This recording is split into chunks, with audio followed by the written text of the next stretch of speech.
Welcome to the Culture Chat hosted by WorkXO. Our mission is to upgrade work. Find out more about our Workplace Genome Project at workxo.com. And now, over to our host for today. Hello, everyone, and welcome to another edition of the Culture Chat podcast. My name is Jamie Notter with WorkXO. I'm here with Charlie Judy, my partner in crime, and today we are going to be talking a little bit about dealing with culture change as a new CEO, and we have a relatively new CEO with us today to have that conversation. So, Charlie, tell us a little bit more about what we're going to be doing. Yeah, what's up, Jamie? What's up, crowd? Glad to be here again, and really looking forward to this conversation. We do try to find business leaders, whether they be CEO or others in the C-suite, or anyone just on the ground experiencing culture every day, to tell us a little bit about, kind of how it plays out in real life. We have a lot of research and we have a lot of theory, and we see it from a different angle here at WorkXO. So it's always nice to talk to people that are not only getting intentional about it, but are get their hands dirty in doing so.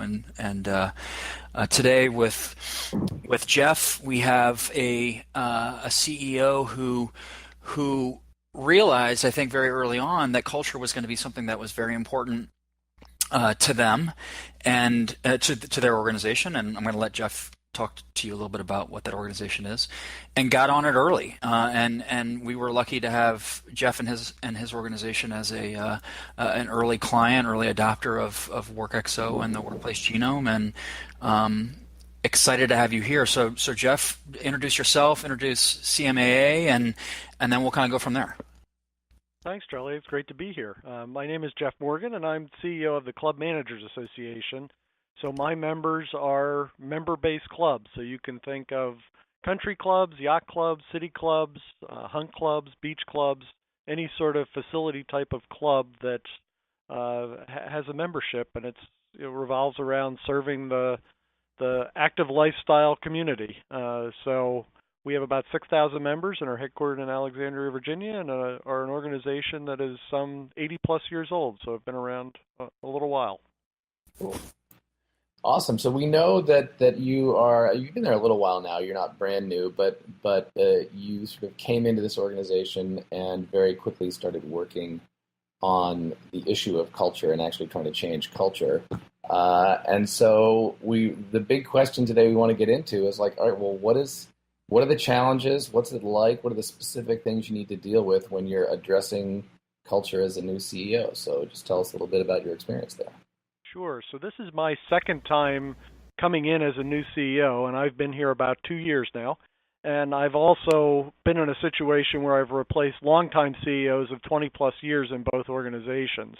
So I think the challenge from a culture standpoint is you really have the ability to assess before you walk in the door and start to get some understanding of some of the business items that need to be addressed. And, as a new CEO coming in, or at least my model of a new CEO coming in, is you want to hit some low-hanging fruit that shows your value to the organization and the membership and the customers and the staff, and start to build off of that to leverage more change and evolution. So you come into an organization with your senses very wide open, and trying to absorb as much as you can about the business, about the membership, about your constituencies, and culture is one of them.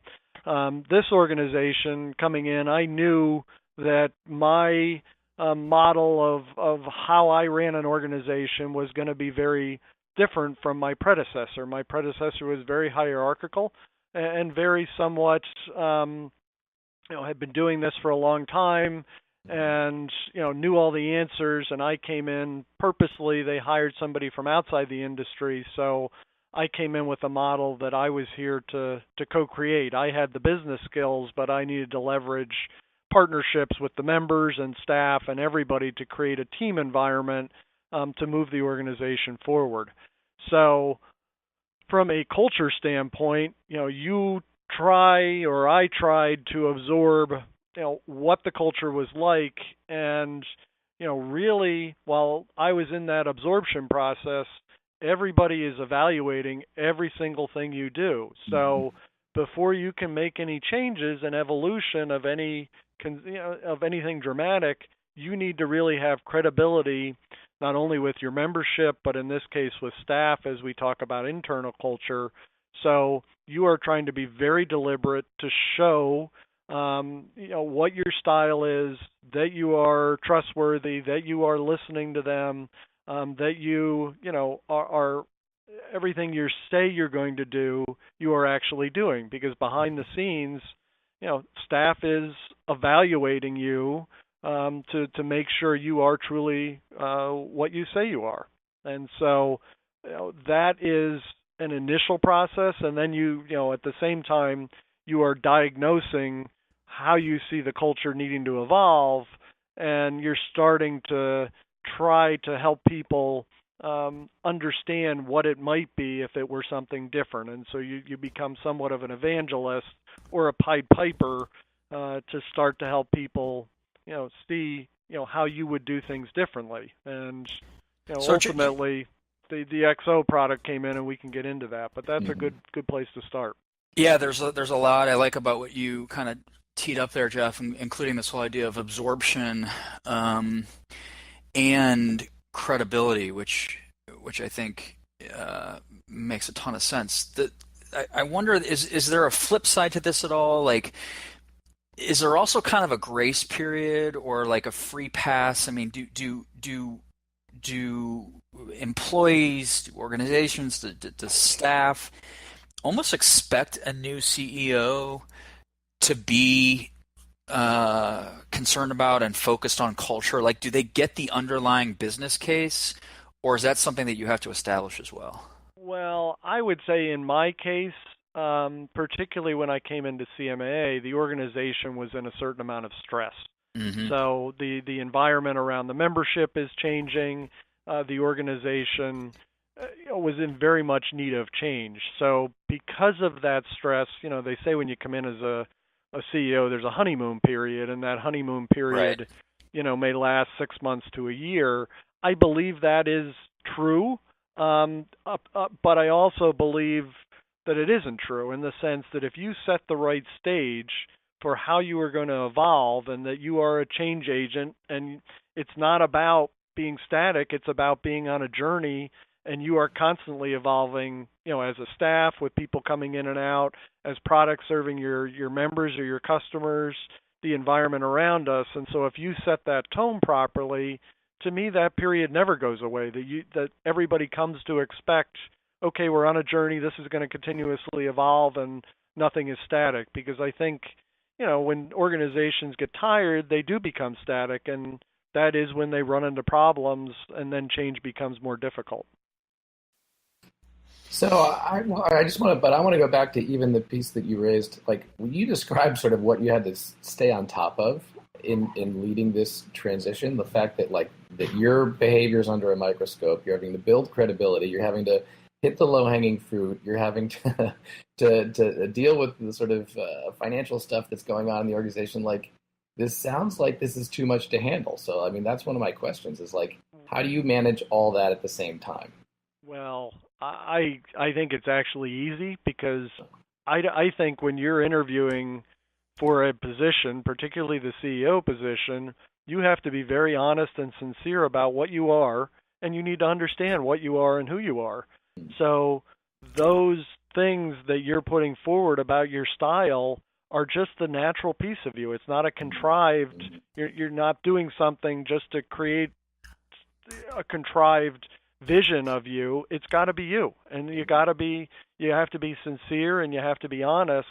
And so ultimately you don't think about those things. I mean, there was, one of the things I came in from a messaging standpoint to my staff is we need to do things differently financially.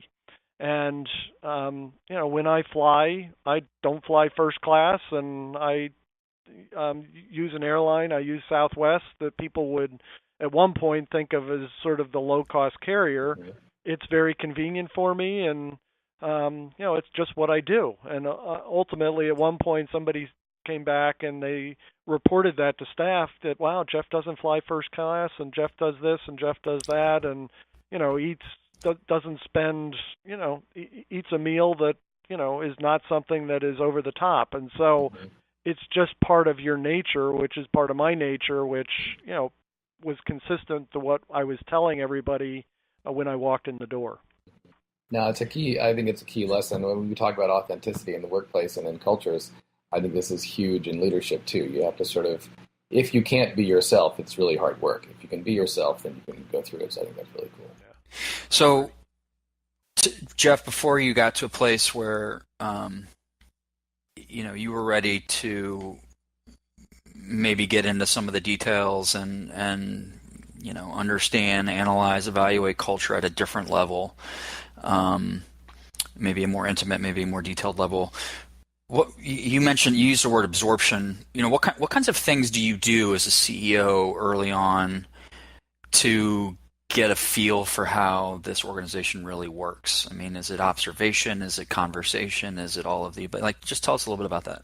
Sure. I'm a big believer that you need to listen a lot. People want to get to know you, and you want to get to know them, and so you need to spend a large amount of time talking to your staff, and that's at all levels. So before I even walked in the door, I had a lunch meeting with all my senior team, and that lunch meeting was designed around, tell me what you think I should know. So it was their chance to, in a very informal way, to tell me everything that they thought was important.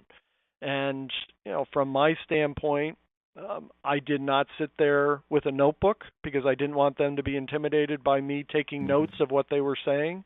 I wanted them to be comfortable in, asking me whatever question, having whatever dialogue, and so that started the process. And then I was very purposeful about going around and visiting with staff, trying to understand what they did in the organization. The organization knew that I was going to make staffing changes. I told everybody I wasn't going to do anything for a certain period of time until I had a good handle on where everything was going. And so, I think not only am I absorbing, but I'm also setting expectations by being very transparent about what I am going to do, what's the process, this is how it will affect you, and making sure that I don't tell one person one thing and somebody says something else. I make sure that I tell else.